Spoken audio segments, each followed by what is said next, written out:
रोग नियंत्रण के इस विशेष अभियान के शुभारंभ के अवसर पर मंच पर उपस्थित माननीय सांसद श्री जगदंबिका पाल जी, जिला पंचायत के अध्यक्ष श्रीमती शीतल सिंह जी, माननीय विधायक कपिल वस्तु श्री श्यामधनी राही जी, माननीय विधायक सोहरतगढ़ श्री विनय वर्मा जी, विधान परिषद के माननीय सदस्य श्री ध्रुव कुमार त्रिपाठी जी, प्रदेश सरकार के पूर्व मंत्री श्री सतीश चंद्र द्विवेदी जी, पूर्व विधायक राघवेंद्र प्रताप सिंह जी,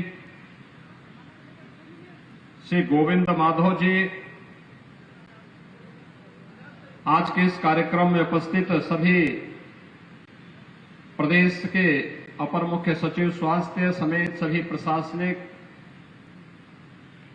अधिकारीगण, स्वास्थ्य विभाग के सभी अधिकारी और उपस्थित भाइयों बहनों, आज भारतीय नव संवत्सर का शुभारंभ का दिन है और जगत जननी मां भगवती दुर्गा की नवरात्रि की पहली तिथि प्रतिपदा की भी है। मैं सबसे पहले आप सबको भारतीय नव संवत्सर और वासंतिक नवरात्रि के शुभारंभ के अवसर पर हृदय से बधाई देता हूं। वर्ष में 2 बार जगत जननी मां भगवती के अनुष्ठान का यह पर्व नवरात्रि के रूप में हम सबके सामने आता है। चैत्र मास में शुक्ल पक्ष की पहली 9 तिथियां और ऐसे ही शारदीय नवरात्रि में भी शुक्ल पक्ष की पहली 9 तिथियां आदि शक्ति मां भगवती जगदम्बा की अनुष्ठान की तिथि होती है। आदि शक्ति मां भगवती दुर्गा शक्ति की अधिष्ठात्री देवी है। आप अनुमान कर सकते हैं कि जब देवी स्वयं शक्ति की अधिष्ठात्री देवी है तो उनका अनुष्ठान, उनका पूजन ऊर्जा प्राप्त करने का भी एक आध्यात्मिक आयोजन है और इसीलिए नवरात्रि का विशेष आयोजन हम सब के लिए आध्यात्मिक ऊर्जा प्राप्त करने का भी एक माध्यम होता है। लोग इस अवसर पर अनुष्ठान करते हैं, देवी मंदिरों में श्रद्धालु जन जाकर के दर्शन करते हैं, पूजन करते हैं, विशेष आयोजन करते हैं। और आज ये मेरा सौभाग्य है कि जब भारतीय नव संवत्सर की तिथि चैत्र शुक्ल प्रतिपदा से मां भगवती के अनुष्ठान के साथ प्रारंभ हुई है और इस अवसर पर मुझे महात्मा बुद्ध की इस पावन धरा पर सिद्धार्थनगर जनपद में एक बार फिर से आने का अवसर प्राप्त हुआ है। मैं आप सबका हृदय से अभिनंदन करता हूं। भाइयों बहनों, अभी हाल ही में उत्तर प्रदेश देश की सबसे बड़ी आबादी के इस राज्य में विधानसभा का चुनाव संपन्न हुआ है। आपने सुरक्षा, सुशासन और गरीब कल्याण के लिए भारतीय जनता पार्टी को प्रधानमंत्री मोदी जी के नेतृत्व में फिर से अपना आशीर्वाद दिया है। मैं आप सबका हृदय से आभार व्यक्त करता हूं, आप सबको हृदय से धन्यवाद भी देता हूं। सिद्धार्थनगर जनपद में मुझे कई बार आने का अवसर प्राप्त हुआ। जब पिछली बार मुझे प्रधानमंत्री जी ने और पार्टी ने प्रदेश की जनता की सेवा का अवसर मुख्यमंत्री के रूप में करने का अवसर दिया था, तो मेरे 14-15 दौरे जनपद के विकास की दृष्टि से हुए थे। विभिन्न प्रकार के अभियानों के साथ उस समय मुझे आपके साथ नजदीक से जुड़ने का अवसर प्राप्त हुआ था। और आज जब मुझे विशेष संचारी रोग नियंत्रण के इस अभियान को प्रारंभ करने के लिए किसी एक जनपद को चुनना पड़ा, तो उसके लिए भी सिद्धार्थनगर जनपद का चयन हुआ है। कारण है, एक तो आकांक्षात्मक जनपद है, जिस पर स्वास्थ्य के लिए, शिक्षा के क्षेत्र में, रोजगार के क्षेत्र में, कृषि के क्षेत्र में, पर्यावरण के क्षेत्र में कुछ विशेष ध्यान दिए जाने की आवश्यकता है। और इसलिए पिछले 5 वर्ष के अंदर जो प्रयास हुए हैं उसके अच्छे परिणाम सामने आए हैं, लेकिन अभी इस प्रयास को और द्रुत गति से आगे बढ़ाने की आवश्यकता है।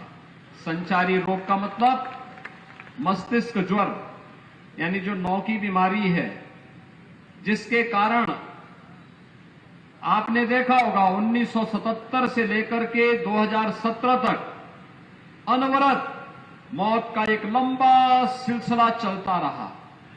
इस पूर्वी उत्तर प्रदेश में 1,500, 2,000, 3,000 मौतें हर वर्ष होती थी, लेकिन प्रधानमंत्री मोदी जी के मार्गदर्शन में प्रदेश सरकार ने जब इसके खिलाफ कमर कसी और अंतर विभागीय समन्वय, स्वच्छ भारत मिशन, शुद्ध पेयजल की आपूर्ति के साथ साथ ASHA worker, anganwadi, health worker, UNICEF, WHO, पाक जैसी संस्थाओं के साथ मिलकर के जब हम लोगों ने इस अभियान को और आगे बढ़ाने का कार्य किया, तो 40 वर्षों में जो लोग केवल आश्वासन देते थे, जो लोग कुछ नहीं कर पाए, हमने मात्र 4 से 5 साल के अंदर इंसेफ्लाइटिस को पूरी तरह समाप्त करने का कार्य करने में आप सबके सहयोग से आज सफलता प्राप्त की है। इंसेफ्लाइटिस इस क्षेत्र का एक अभिशाप बन चुका था, यानी मस्तिष्क ज्वर इस क्षेत्र का एक अभिशाप बन चुका था। लेकिन विशेष संचारी रोग नियंत्रण का यह अभियान और दस्तक अभियान, जिसमें आशा कार्यकर्ती घर घर जाकर के लोगों के मन में जागरूकता पैदा करने और इस रोग से बचाव के लिए क्या कुछ किया जाना चाहिए, इसके बारे में जो विशेष अभियान प्रारंभ करती है, उस अभियान के क्रम में आज एक बार फिर से मुझे आपके इस जनपद में आने का अवसर प्राप्त हुआ है। भाइयों बहनों, हमारे पूर्वज एक बात कहते थे कि रोग के उपचार से महत्वपूर्ण बचाव है। ये जागरूकता का कार्यक्रम जो अभी प्रारंभ हो रहा है, ये उसी बचाव के लिए हम सबको तैयार करने का एक माध्यम है।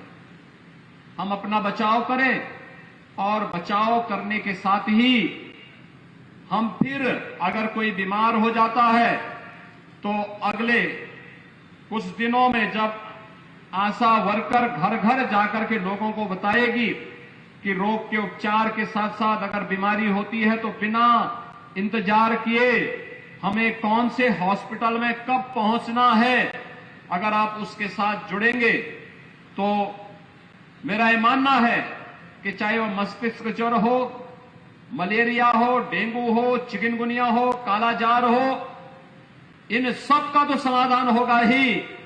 लेकिन आज तो प्रधानमंत्री मोदी जी के नेतृत्व में हम लोगों ने न केवल फाइलेरिया बल्कि ट्यूबरक्लोसिस को भी पूरी तरह समाप्त करने का एक संकल्प ले लिया है कि अब इन प्रकार की बीमारियों को कहीं भी हम टिकने नहीं देंगे, उत्तर प्रदेश की धरती पर टिकने नहीं देंगे।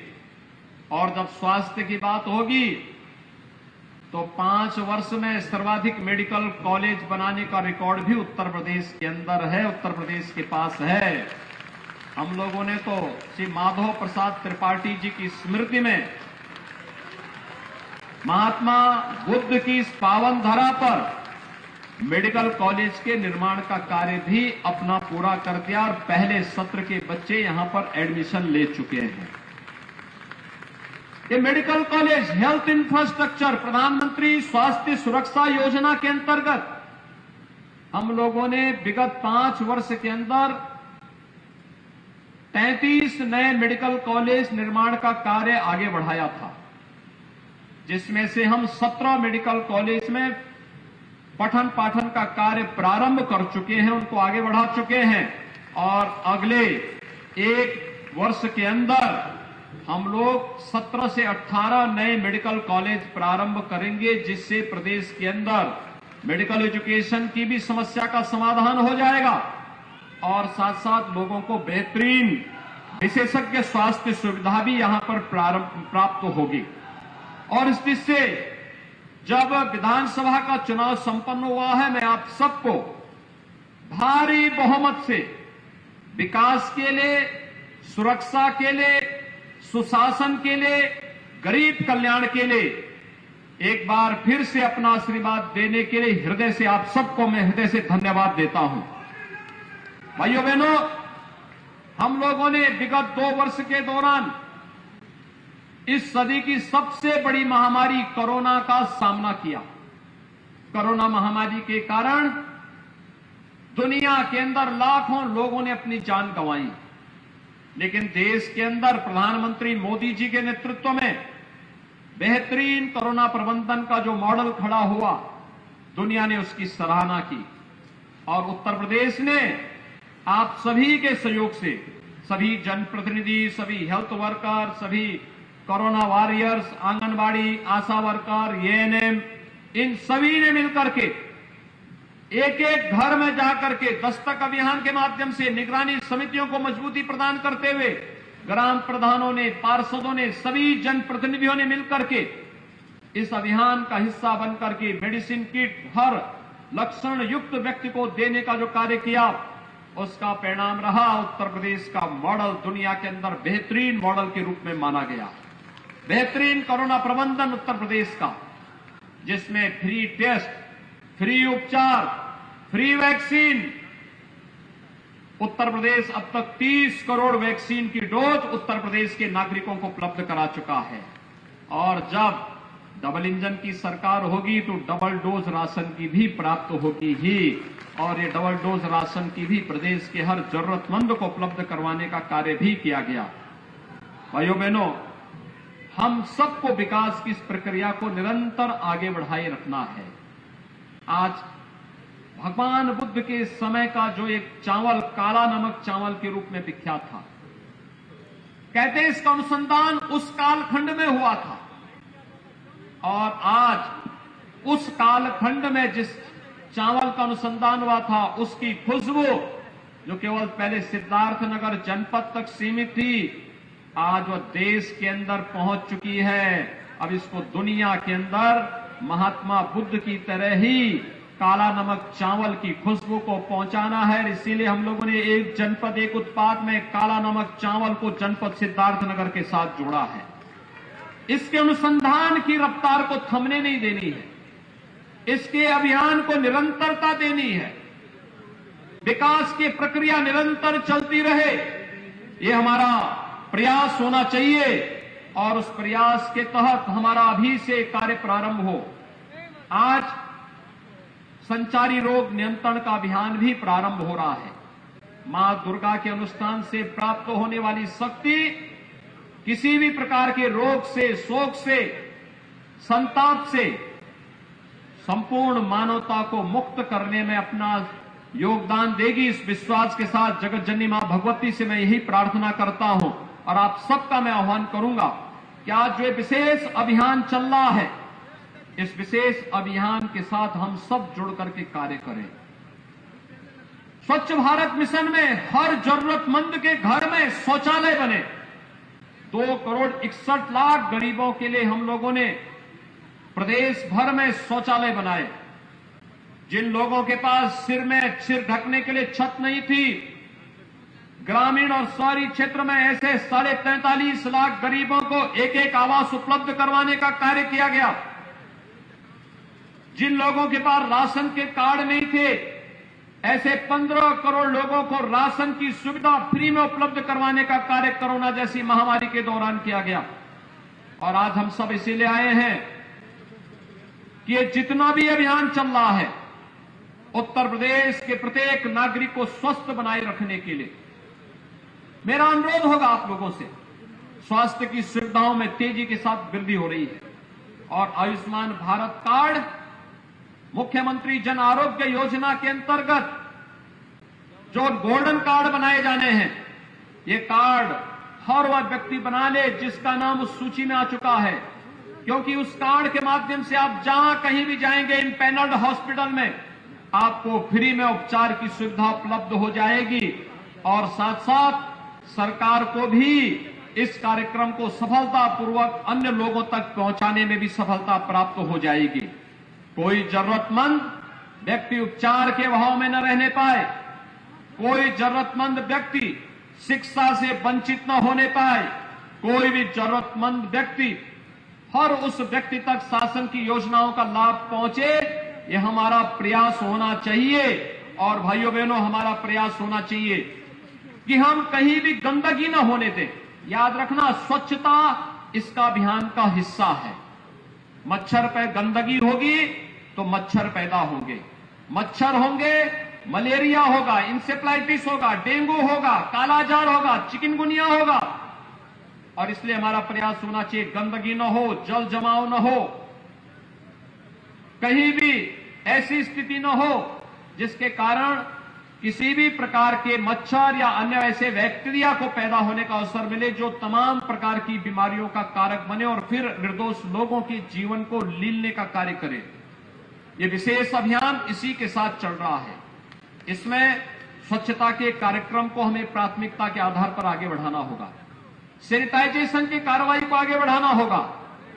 ये केवल सरकारी संस्थाएं इसके साथ जुड़े महत्वपूर्ण नहीं, समाज के एक एक व्यक्ति को जुड़ना पड़ेगा, हर जागरूक नागरिक को जुड़ना पड़ेगा, ग्राम पंचायतों को जुड़ना पड़ेगा, क्षेत्र पंचायत, जिला पंचायत, नगर पंचायत, इन सभी को सामूहिक रूप से इस अभियान का हिस्सा बनना पड़ेगा।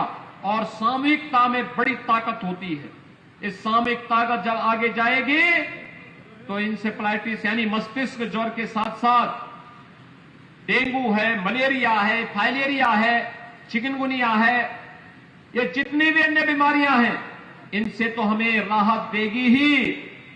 कोई रोग दूर दूर तक आप तक पटकने नहीं पाएगा। याद रखना, कोई पर्व और त्योहार होने के पहले हम सफाई पर ध्यान देते हैं, स्वच्छता पर ध्यान देते हैं। इसके पीछे का कारण ही है, हम साफ रखेंगे, मां दुर्गा का आगमन होगा, मां लक्ष्मी का आगमन होगा, मां सरस्वती का आगमन होगा। देवीय शक्तियां गंदगी में नहीं आती है, देवीय शक्तियां स्वच्छता में आती है। और उस स्वच्छता के प्रति हमें आग्रह बनना पड़ेगा, उस स्वच्छता को अपने जीवन का हिस्सा बनाना पड़ेगा। शुद्ध पेयजल के अभियान को हर घर नल योजना में, जल जीवन मिशन में हर घर के लिए नल उपलब्ध करवाने की कार्रवाई हो रही है। लेकिन भाइयों बहनों, हर घर नल की यह योजना बने, सफलतापूर्वक आगे बढ़े, लेकिन जब तक हर गांव उससे आच्छादित नहीं होता है, हमारा प्रयास होना चाहिए शुद्ध पेयजल हो। लेकिन अगर कहीं पर स्टेटस से ऊपर ही लोग पानी लेने का प्रयास कर रहे हैं तो लोगों को बताने की आवश्यकता कि उस पानी को गर्म करके ही वे सेवन करें। कोई पेट जनित बीमारी नहीं होगी, कोई जल जनित बीमारी नहीं होगी, कोई भी ऐसी बीमारी नहीं होगी जो बच्चों के लिए, बुजुर्गों के लिए काल जानलेवा बन जाए। इसलिए भाइयों बहनों, ये जागरूकता का एक विशेष अभियान, स्वच्छता के अभियान के साथ छिड़काव के कार्यक्रम को, मेलाथियन का छिड़काव हो, एंटी लार्वा डस्ट का छिड़काव हो, जगह जगह इस अभियान को आगे बढ़ाना, तेजी के साथ आगे बढ़ाना। नगरीय क्षेत्रों में लगातार फॉगिंग की कार्रवाई भी इसके साथ, स्वच्छता के साथ जुड़ती रहे। दो कार्य होंगे इससे। एक तो बरसात के समय अगर नाली नाले सब साफ सुथरे हैं तो जल जमाव नहीं होगा। गांव हो या शहर, जल जमाव की समस्या नहीं होगी। जल जमाव नहीं होगा तो मच्छर नहीं होंगे, डेंगू नहीं होगा, मलेरिया नहीं होगा, इंसेफ्लाइटिस जैसी बीमारियां नहीं होंगी।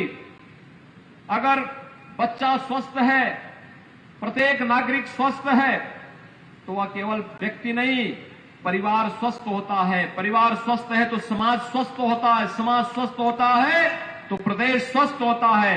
और उत्तर प्रदेश जैसा राज्य अगर अपने के लिए स्वास्थ्य का एक निश्चित मानक तय कर देता है तो याद रखिए, यह भारत की स्वास्थ्य इंडिकेटर को और नई ऊंचाइयां प्रदान करता है और उसमें हम सबका सामूहिक योगदान होना चाहिए। इसके साथ ही जागरूकता के कार्यक्रम के साथ जापानी इंसेफ्लाइटिस के वैक्सीन भी लगने प्रारंभ होंगे। वर्ष में 3 बार हम एक कार्यक्रम चलाते हैं और 3 बार चलने वाला एक कार्यक्रम बरसात के पहले, यानी 3 महत्वपूर्ण जो प्रदेश के अंदर ऋतुएं हैं, उन तीनों को आधार मान करके हम लोगों ने 3 बार ये चलाया है।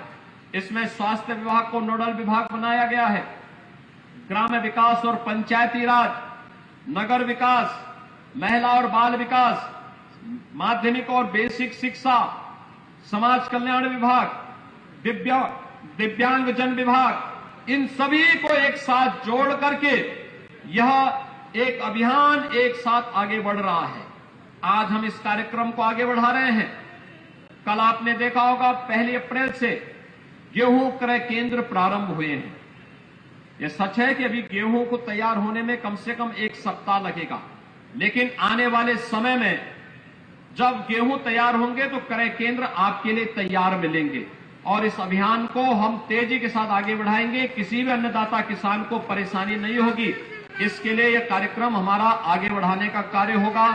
एक दूसरा, आज संचारी रोग नियंत्रण का कार्यक्रम चल रहा है और 4 तारीख से यानी 4 अप्रैल से हम लोग पूरे प्रदेश में स्कूल चलो अभियान आगे बढ़ाएंगे। स्कूल चलो अभियान पिछले 2 वर्ष के अंदर हमने देखा होगा कि पिछले 2 वर्ष के अंदर प्रदेश में या पूरे देश के अंदर स्कूली शिक्षा कोरोना जैसी महामारी के कारण प्रभावित हुई है।